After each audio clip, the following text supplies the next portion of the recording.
que faz a lipo-HD que fica o abdômen trincado? Isso. Como que faz esse processo?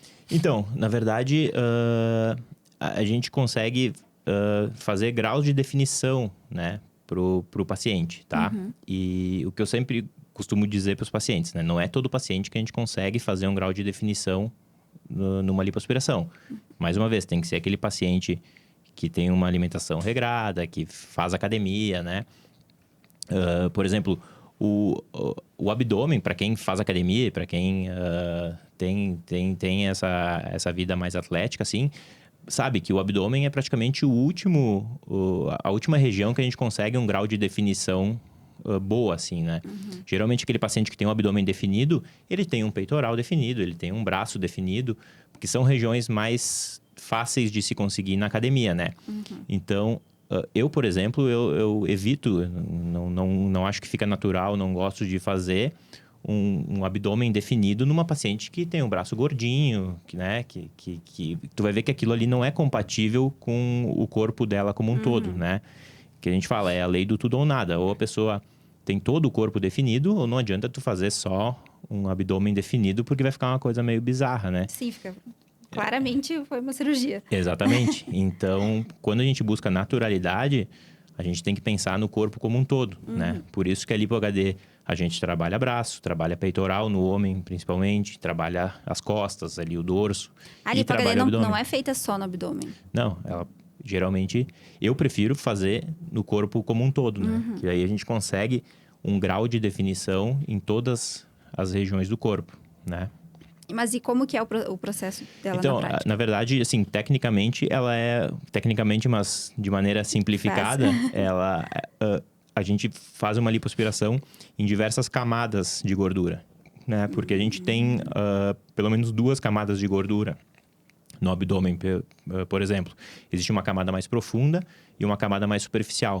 Então, a lipo-HD, a gente joga com jogo de luz e sombra, assim, fazendo uma lipoaspiração um pouco mais superficial e nas regiões das transições musculares, né? Por exemplo, a região da linha média aqui, que é onde o músculo reto abdominal se junta, a região das linhas laterais, que é onde os músculos laterais do abdômen se juntam com o músculo reto abdominal. Se a gente fizer uma lipoaspiração um pouco mais superficial e profunda nessa região, a gente vai conseguir revelar mais esse músculo, né? Então, a pessoa já tem um músculo definido, mas que tinha muita gordura por cima. Então, não tava só não estava aparecendo. Exatamente. Então, a gente faz uma lipoaspiração que antigamente se fazia só lipoaspiração profunda. Hoje em dia, a gente faz profunda e um pouco superficial em algumas regiões para justamente revelar essa musculatura, né? Que legal. Isso que é, a grosso modo, ali o processo da lipo-HD. Que legal, não conhecia. E se tu tivesse que descrever a sensação de uma paciente, né? Depois que ela vai se olhar no espelho, pós-cirurgia, porque quanto tempo fica inchado depois da cirurgia? Depende da cirurgia, né? Por exemplo, uma lipoaspiração, pode ser que fique 3, 4 meses ainda inchado. Nossa. E depois que passa, então, todo esse processo, que diz, ok, esse é o resultado. Qual que é a sensação que as tuas pacientes descrevem? Então, o que elas falam que desde do primeiro dia que tu opera, ela passa por várias fases, né? Da primeira semana, realmente é a fase do arrependimento, né? Que ela pensa, o que eu fui fazer, né? Pra que eu fui fazer isso? Que é a fase que a paciente está mais debilitada, está mais dolorida. Então, é uma coisa bem, bem normal. E a paciente tem que estar até preparada psicologicamente para isso, né? Para encarar essa fase. Mas com o passar do tempo, conforme o resultado vai aparecendo, a maioria das pacientes vai vendo o resultado e vai ficando feliz, vai agradecendo. E ela mesmo, né? Vendo o resultado, ela consegue intensificar a academia, que nem eu digo para elas, a partir do segundo, terceiro mês, o resultado, se ele tá bom, ele vai só melhorando, mas ele depende muito do próprio paciente, né? O paciente que é mais regrado, que segue todo um planejamento, né? Uma vida saudável. Com atividade física e uma vida saudável, ele vai ter esse resultado só melhorando com o passar do tempo. Que legal.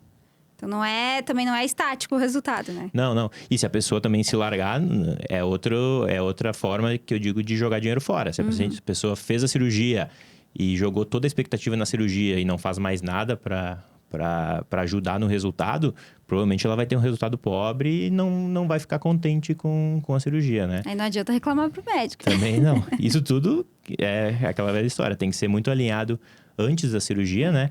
E assim, eu já tive muitas pacientes que usaram a cirurgia como um gatilho para uma mudança do estilo de vida, né? Que legal. Teve algumas pacientes que às vezes eu não levava muita fé que ela ia emagrecer depois da cirurgia, que ela ia manter o resultado e que conseguiram mudar o estilo de vida e foram só melhorando a... Que legal, porque é um estímulo, né? Tu vê ali como que fica e tu quer continuar, quer manter, né?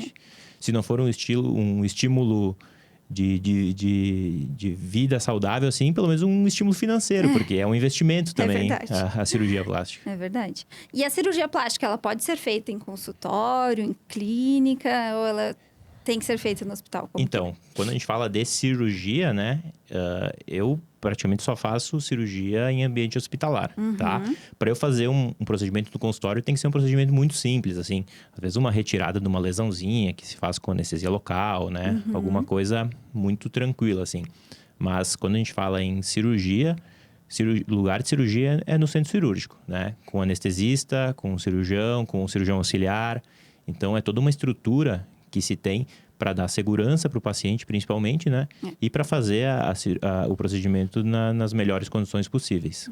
Isso é bem importante falar, né? Porque tem muita gente que às vezes, sei lá, descobriu fulano de tal que faz a cirurgia muito mais barato. Sim. E faz completamente diferente do que deveria ser feito, né? Então, já desconfie quando... Exatamente. Até existem pessoas que têm centros cirúrgicos no consultório, né? Que aí é outra coisa. Mas aquela que tu vê que o próprio paciente percebe que é uma coisa totalmente improvisada, já começa errado por aí, né? Então, cirurgia não combina com improviso. É verdade. Com certeza.